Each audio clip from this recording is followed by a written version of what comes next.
할렐루야. 이곳에 모인 성도들과 또한 인터넷으로 예배드리는 성도의 하나님의 크신 사랑과 은혜가 함께 하실 주의 이름으로 축원합니다. 우리 옆에 계신 분들 인사하겠습니다. 잘 오셨습니다. 잘 오셨습니다. 여러분들 표정이 좀 밝았으면 좋겠어요. 교회 가보면 목사님 이하 모든 사람들 성도가 심각해요. 특히 주일날. 그리고 때로는 어둡기도 하고 뭔가 이렇게 좀 지쳐있는 모습도 있고 그러는데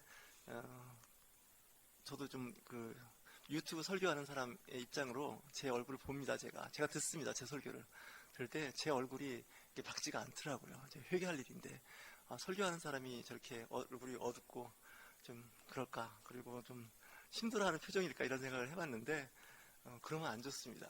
크리스찬들은 일부러라도 표정 관리를 좀 하셔야 됩니다. 잘 안 되시면 거울 앞에 서서 자꾸 웃으셔야 됩니다. 눈꼬리는 내리시고 입술 끝은 올리셔야 됩니다. 어디까지 올리시면 귀 밑까지 끌어올리셔야 됩니다. 훈련이 좀 필요하십니다. 크리스찬들 요즘 가끔 만나면 무섭습니다.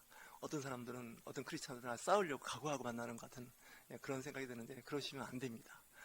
우리는 세상을 향해서 좀 이긴다고 하는데 그 이기는 일이 뭔가 했더니 져주는 게임을 하는 겁니다. 우리 그리스도인들은 세상을 향해서 자꾸 이기려고 합니다. 말로 이기려고 그러고 논리로 이기려고 그러고 성경 말씀으로 이기려고 합니다.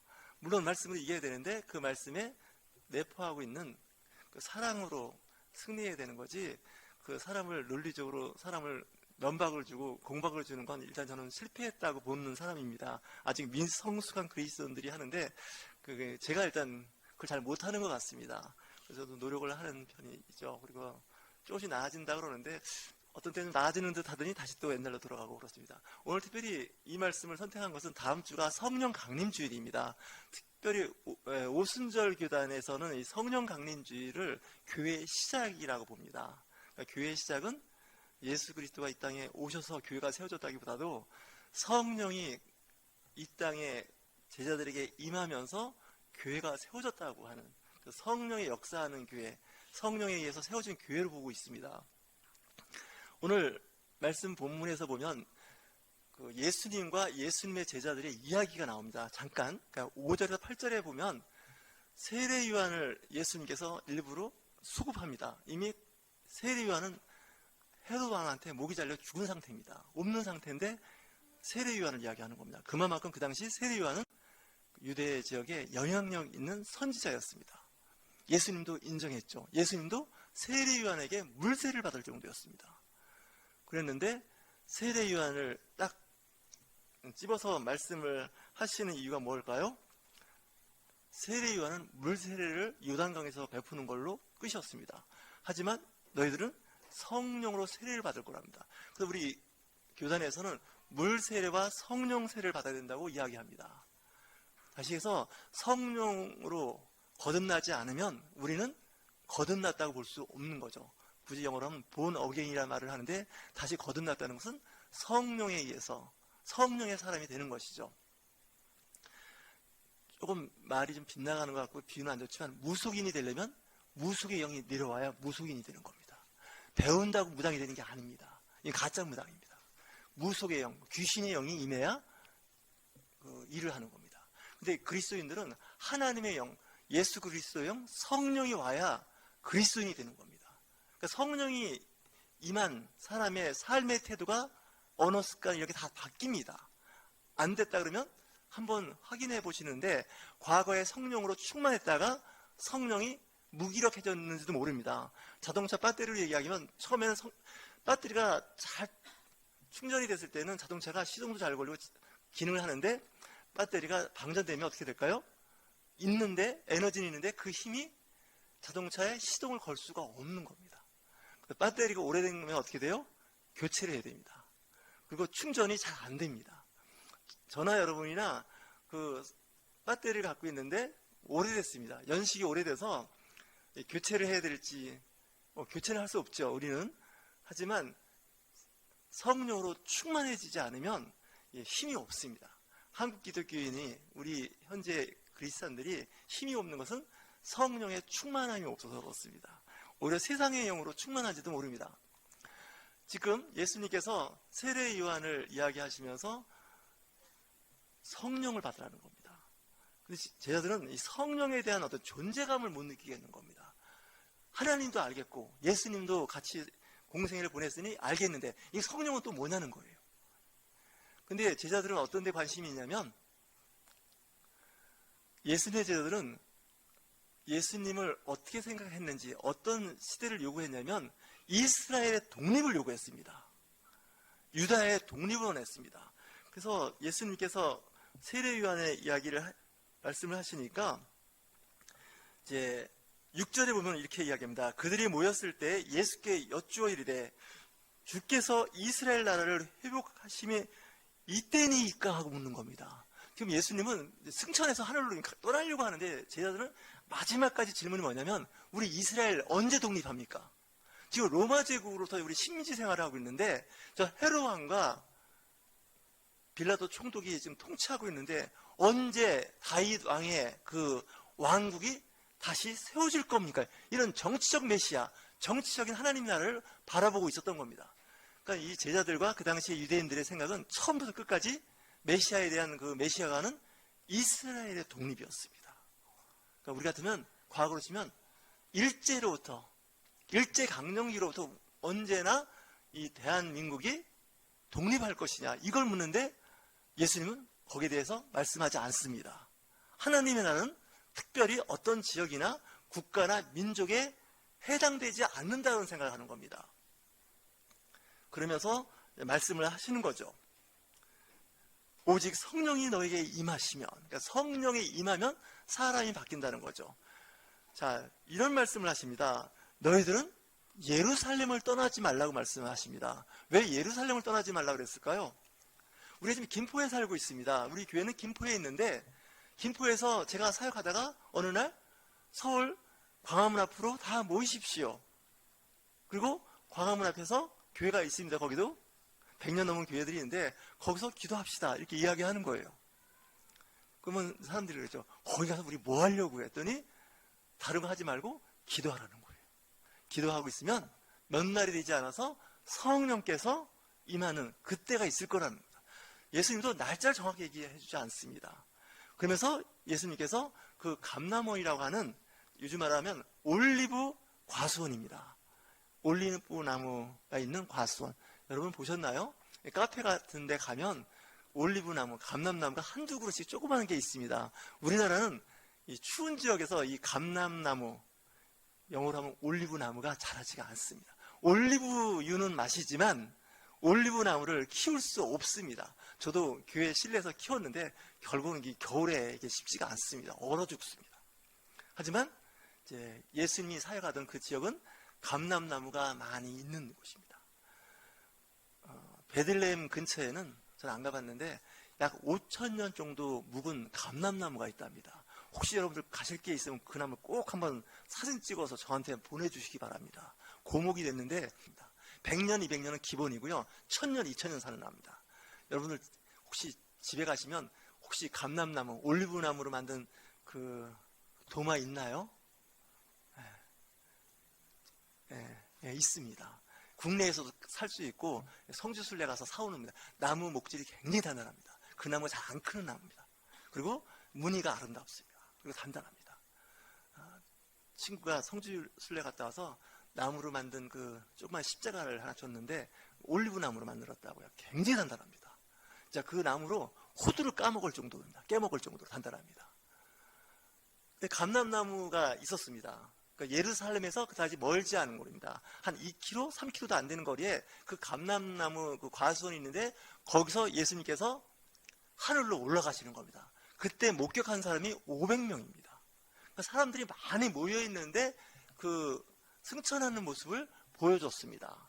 그래서 제자들이 깜짝 놀랐습니다. 나 이제 하늘로 올라갈 거야 이렇게 얘기하지 않으시면서 올라가는데 사람들이 한참 하늘을 보는 거예요. 그랬더니 구름이 가려서 예수님 모습이 안 보이는 거죠. 그러면서 천사가 나타나서 뭐라고 이야기하냐면 너희들이 보는 이대로 다시 예수님께서 이 땅에 오시겠다는 겁니다. 그렇다면 우리 예수님 오신다 그럴 때 다 비행기 타고 감람원 있던 자리를 찾아서 가서 기다리면 될까요? 그쪽으로 오시면 그렇지 않습니다. 하나님의 그 세상은 예수 그리스도의 재림은 온 세가 동시에 볼 수 있는 모습으로 오신다는 것이 신학에서는 정설입니다. 비행기 타고 갈 일이 없습니다. 여기서 만날 수도 있죠. 특별히 극단적인 종말주의자들이 어디로 모여라, 어디서 단체 생활해서 그때 예수님 영접하자는 건 다 이단들입니다. 그럴 리가 없습니다. 어느 곳에 있든지 그 있는 곳에서, 학생은 학교에서, 일하는 사람은 일터에서, 직장인은 직장에서 예수 그리스도의 재림을 맞이할 겁니다. 재림 예수를 우리는 기다리고 있고, 이스라엘 사람들은 아직도 자기 나라, 자기 민족을 구원할 메시아를 기다리고 있는 차이가 유대교와 기독교의 차이입니다. 오늘 말씀이 제목이 내 증인이 되리라 라고 말씀하시면서 예수님께서 말씀하시기를 어떤 증인이 되나 했더니 예루살렘입니다. 그래서 예수 그리스도의 복음은 갈릴리에서 시작했지만 실제로 성령을 받고 시작한 것은 예루살렘입니다. 예루살렘, 우리나라 같으면 광화문입니다. 정치 1번지라고 하는 종로가 될 수도 있고요. 거기서 시작해서 온 유대입니다. 대한민국 전체입니다. 그리고 사마리아입니다. 이 사마리아 땅은 이스라엘 사람, 유대인들이 아주 좋아하지 않는, 어떻게 보면 같은 민족이기도 하지만 혼혈족이라 그래서 싫어했던, 우리 같은 북한 같은 곳입니다. 일본 같은 곳입니다. 그런 데까지 그리스도의 복음이 전파되는데, 거기서 더 나가서 땅끝까지입니다. 우리나라의 땅끝은 어딜까요? 퀴즈입니다. 우리나라의 지구 반대편은 어딜까요? 네, 상식적인 이야기지만 남미의 파라구아이가 우리나라의 대척점입니다. 그러니까 우리나라 수도에서 땅을, 지구의 중심을 뚫고 반대편으로 나오지 않겠습니까? 지구가 둥근가? 그 나라가 어떤 나라냐면 남미의 파라구아이입니다. 그러니까 쉽게 얘기하면 우리나라로 치면 저 파라구아이까지 복음이 전파된다는 뜻이에요.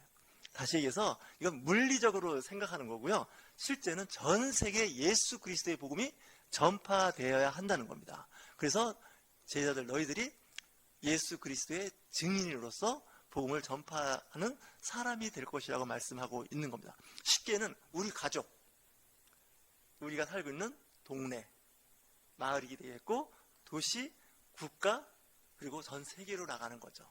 제가 신학교에서 공부할 때 오늘은 한국, 내일은 세계로 이렇게 구호를 외쳤던 기억이 납니다.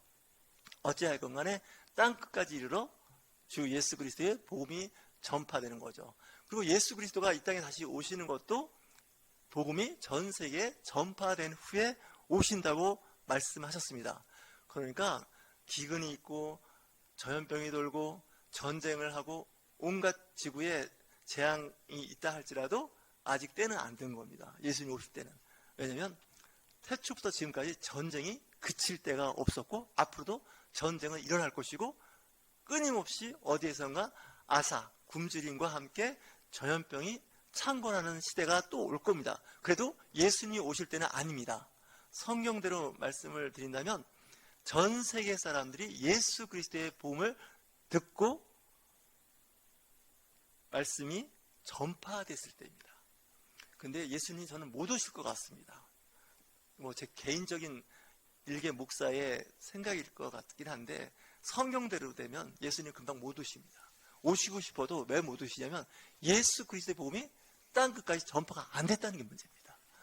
요즘처럼 인터넷 시대에 있고 통신과 교통이 발달하는데 왜 예수 그리스도의 복음이 전파가 안 됐느냐? 안 됐습니다. 아프리카나 동남아시아나 남미 오지에는 주 예수 그리스도를 모르는 사람이 많습니다. 근데 더 심각한 거는 태어날 때 모르고 태어난다는 게 더 심각합니다. 다시 얘기해서 과거에 할머니, 증조할머니, 고조할머니는 교회 다니고 예수 믿었지만 지금 태어나는 아이들은 복음을 접할 기회가 없었고 누가 전도해 준 사람이 없다는 게 문제입니다. 집안이 그리스도의 집안이고 부모님이 예수 그리스도를 영접하고 신앙생활을 잘하는 집은 자연히 크리스찬의 가정이 되기가 쉽습니다. 그리고 자녀들도 영접하게 되는데, 이 세월이 흐르게 되면 엄마 아빠의 믿음도 흐릿해지고 본인도 흐릿해지고, 그렇게 해서 몇 대를 지나고 가면 예수 그리스도가 그 가정에서 없어져 버립니다. 그러니까 예수님이 오시고 싶어도 오실 수가 없어요. 왜? 모르니까. 저는 그 터키 지역을 볼 때마다 참담한 게, 터키 지역의 97%가 무슬림입니다. 97%가 무슬림이라는 얘기는 그 안에 주 예수 그리스도를 아는 사람이 없다는 겁니다. 뭐 역사 시간에 배울 수는 있었겠죠. 하지만 그가 메시아인 걸 가리키는 지역은 아닙니다. 이 터키는 얼마나 답답한 지역이면 이 사도 바울이 있지 않습니까? 신약성경 13권을 기록했다는 사도 바울의 이 서신, 사도 바울의 고향이 터키입니다. 길리기아 다소란 지역이 지금의 터키입니다. 그리고 요한계시록의 7교회가 어디에 있냐면 터키 지역에 있는 교회입니다. 그런데 그 지역이 어떻게 됐다고요? 무슬림 지역입니다. 예수 그리스도 복음이 과거 500년 전에는 있었지만 지금은 없습니다. 지금 태어난 아이들은 꿀알을 가지고 무슬림화 되어 버렸습니다. 그러니까 거기는 복음이 안 들어갔다는 얘기예요. 그러다 보니까 쥐가 돌고 돌다 보니까 이게 자꾸 예수님이 오시는 시간이 자꾸 연기되는 것 같아요. 물론 베드로 사도는 한 명이라도 더 구원에 이르게 하기 위해서 하나님께서는 기다리신다고 했는데 그거 대책 없는 얘기입니다. 왜냐? 계속 태어나고 있거든요. 이거 어떻게 할 거냐? 이런 생각이 드는데 뭐 이 시간에 그런 얘기를 더 하고 싶지는 않습니다. 하지만 예수님께서 말씀하시길 내 증인이 되라고 말씀하고 있는 겁니다. 그리고 예수님께서 말씀하십니다. 예루살렘을 떠나지 말라. 왜? 한번 봤거든요. 예수님께서 십자가에 죽으시고 3일 만에 부활한 것을 예수님의 제자들이 봤습니다. 나중에 도마까지 봤습니다. 그랬는데 예수님이 갑자기 또 안 보이니까 며칠 동안 안 보인 것 같습니다. 일주일인지 열흘 동안도 안 보였습니다. 그때 사람들이 어떻게 생각할까요? 야, 예수님 부활한 거 우리 봤는데 예수님 어디 가신 거야? 우리만 남았네? 근데 우리가 항상 이렇게 있을 수는 없잖아. 우리도 먹고 살아야 될 거 아니야. 그래서 가는 곳이 어디입니까? 갈릴리 호수로 다시 갑니다. 왜? 과거에 내가 고기 잡던 어부였습니다. 베드로와 안드레, 야고보와 요한, 거기다 나중에 도마까지 가세해서 다시 예수님께서 십자가에 돌아가기 전에 제자들한테 하신 말씀이 있습니다. 내가 3일 만에 부활해서 너희들보다 먼저 갈릴리에 갈 거랍니다. 저는 이런 생각을 했습니다. 왜 예수님께서 부활해서 갈릴리로 다시 가실까? 그거 보나마나 뻔합니다. 너희들 보니까 옛날로 돌아갈 거야. 3년 동안 내가 물 위를 걷고 5,000명을 먹이고 병든 자를 고치고 문둥병자를 고치고 귀신 들린 자를 다 내쫓는 거 보고서도, 심지어는 부활하신 예수님을 보고서도 결국 현실 속에 갇혀버리는 겁니다. 그래서 예수님께서 먼저 갈릴리 호숫가에 있으시면서 고기 잡는 그 제자들 보고 그래요. 밤새도 고기를 못 잡았는데 오른편에 금을 던져보라고. 고기가 많이 잡히지 않습니까? 제자들이 할 말이 없는 거예요. 예수님이 3일 후에 부활한다는 것도 믿지도 않았을 뿐만 아니라 그 이후에 예수님에 대한 존재감을 잃어버리고 살았다는 거예요. 다시 세상으로 돌아가서 그냥 세상에서 먹고 사는 일에 전념했지, 우리가 과거에 한때 3년 넘게 예수님과 같이 동행했어. 그때 랍비는 참 특별했어. 정말 그분은 세상의 구세주였어. 근데 지금은 안 계시니까 우리는 그래도 먹고 사는 일에 전념해야 되지 않을까? 같이 간 겁니다. 그랬더니 예수님께서 이번에 말씀하시는 거예요. 예루살렘 떠나지 말라는 거예요. 그러면 몇 날이 못 되어서 성령을 받게 될 거라고 말씀하셨어요. 그래서 사도행전 2장을 보면 성령 강림한 그 기록이 있는데 그 사이에 어떤 일이 있었을까요? 열흘 동안 그들이 모여서 가룟 유다 한 사람 빠진 사람에 대해서 제자 한 사람을 더 영입하는 제비뽑기를 합니다. 그때 들어왔던 사람이 마띠아라는 제자입니다. 가룟 유다 대신 12명에 채워진 마띠아가 이제 들어왔죠. 그리고 예루살렘을 떠나지 말라고 했으면 예루살렘과 어딘가 거처가 있어야 됐습니다. 그렇지 않겠습니까? 근데 대략 그 인원이 500명이 그걸 보았으니 나머지 일부는 흩어져 있었던 것 같고 120명이 모여서 기도하고 회의하고 교제했던 곳이 마가의 어머니 다락방이라고 성경에 되어 있는데, 여러분들이 알고 있는 한국식 다락방이 아닙니다. 우리나라로 치면 최소한 무궁화 3개에서 4개 정도 되는 호텔입니다. 그래야 120명이 열흘 동안 그 안에서 먹고 자고 기거할 수 있지 않겠습니까? 적어도 120명 이상 투숙할 수 있는 호텔급입니다. 컨벤션 호텔입니다. 거기서 이제 기도하고 서로 향후 어떻게 할 것인가 회의를 했던 곳이 마가의 다락방입니다.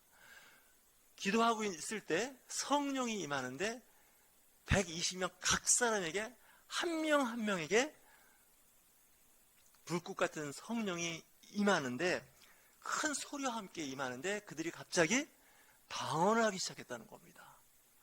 이때 방언은 지금 우리가 하는 방언 무슨 말인지 본인도 모르고 옆에 사람도 모르는 그런 방언이 아니라 알아듣는 방언이었습니다.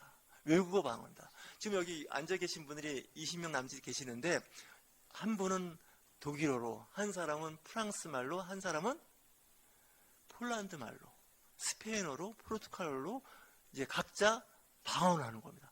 여기 20명이라고 치면 20명이 20개국 언어로 각자 소리를 내서 기도를 하는 겁니다. 이 혀가 내 의지대로 움직이는 것이 아니라 성령에 의해서 혀가 움직이기 시작하는 겁니다. 그때가 6월절이어서 유대인 디아스포라라고 하는 많은 사람이 흩어져 있다가 그 예루살렘에 모여 있었습니다. 근데 그 다락방에 120명만 있었던 게 아니라 많은 투숙객들이 있었던 것 같습니다. 그 사람들이 그 말을 들어보니까 내가 유대인이고 6월절을 지키러 여기까지 여행해서 왔는데 지금 옆에서 어떤 사람들이 기도하는 소리를 듣는데 프랑스 말로 독일어로 기도를 하고 있는 겁니다. 근데 가만히 보니까 이 사람들은 예루살렘 도시 사람이 아니라 갈릴리 막말로 촌놈들입니다. 바닷가에서 고기 잡는, 어떻게 보면 제도권에서 공부를 안 하는 사람들입니다. 이 사람이 어느 날 갑자기 중국어도 하고 일본어도 하고 막 하니까 각지 전 세계에서 모여 있던 사람들이 그 말을 듣고 깜짝 놀라는 겁니다. 이 사람들 갈릴리 사람들 아니냐? 그 얘기는 뭐냐면 갈릴리 그 시골 사람들 아니냐? 김포 사람들 아니냐? 뭐 이렇게 얘기도 될 수 있어요. 김포 사람 들으면 기분 나쁘겠지만 한강변에 있는 김포 그쪽에 있는 사람들이 어떻게 갑자기 독일어, 일본어, 중국어를 저렇게 유창하게 말을 하지? 이렇게 된 겁니다. 다시 얘기해서 이 오순절 성령의 임재를 모든 사람들, 본인뿐만 아니라 그 이웃에 있는 옆에 있는 사람들도 다 알 수 있는, 객실 옆에 있는 사람들도 들을 수 있는 방언을 하기 시작했다는 겁니다. 그러니까 성령의 임재가 이렇게 놀랍다는 겁니다. 조금 한편으로 빠져나가면 여러분 베드로 전서와 베드로 후서가 신약 성경에 있습니다.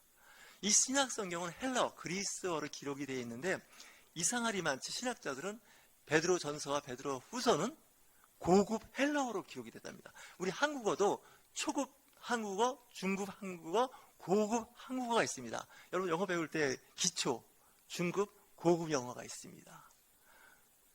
근데 베드로가 고급 그리스어로 편지를 썼다는 거예요. 사람들은 그렇죠. 아니 바다에서 고기 잡는 그 어부가 어떻게 저렇게 고급 헬라어를 그리스어를 쓸 수 있느냐? 사람들 간에 말이 많습니다. 아마 마가라고 하는 인테리가 기록했으니까 잘 썼을 거야 하는 설과 함께 그가 성령을 받고 갑자기 지식과 지혜로운 사람이 됐다는 거죠. 성령은 우리가 상상하는 그 이상입니다. 왜냐? 마리아 동정녀가 임신할 때 성령으로 임신했다고 되어 있거든요. 불가능한 거 아닙니까? 성령에 임했을 때 그 사람과 그 영혼이 바뀐다는 게 아주 신기한 겁니다. 그래서 우리가 하는 이야기 중에 하나가 성령을 받으십시오. 성령을 받으셨습니까? 라고 인사말을 하는데 요즘에 그 말하면 좀 이상하게 보는 분들이 있어서 성령 얘기를 잘 안 하죠. 하지만 이 오순절 교단, 우리 순복음교회에서는 이 성령을 아무리 강조해도 지나치지 않은 것이 성령입니다. 왜냐하면 지금은 성령 시대를 살고 있는 겁니다. 예수님의 공생애는 30년 남짓한 생애였지만 예수님께서 말씀하시죠. 내가 떠나가는 것이 너에게 유익이라는 거예요. 예수님이 이 땅에 육체를 갖고 있는 동안은 그 근동 지역에 팔레스타인 지역에 머무를 수밖에 없어요. 하지만 성령이 임하시면 땅끝까지 이르러 성령의 임재가 있다는 거죠. 한번 제가 말씀드렸죠. 유비쿼터스, 컴퓨터 용어입니다. 어디서나 언제나 계신 하나님의 영입니다. 성령입니다. 그래서 우리가 어디서 기도를 하던, 우리가 어디서 예배를 하던, 찬송을 하던 성령께서 도우시고 성령께서 인도하신다는 겁니다. 그래서 성령에 충만하면 악한 영들이 우리의 삶에 들어오지 않습니다.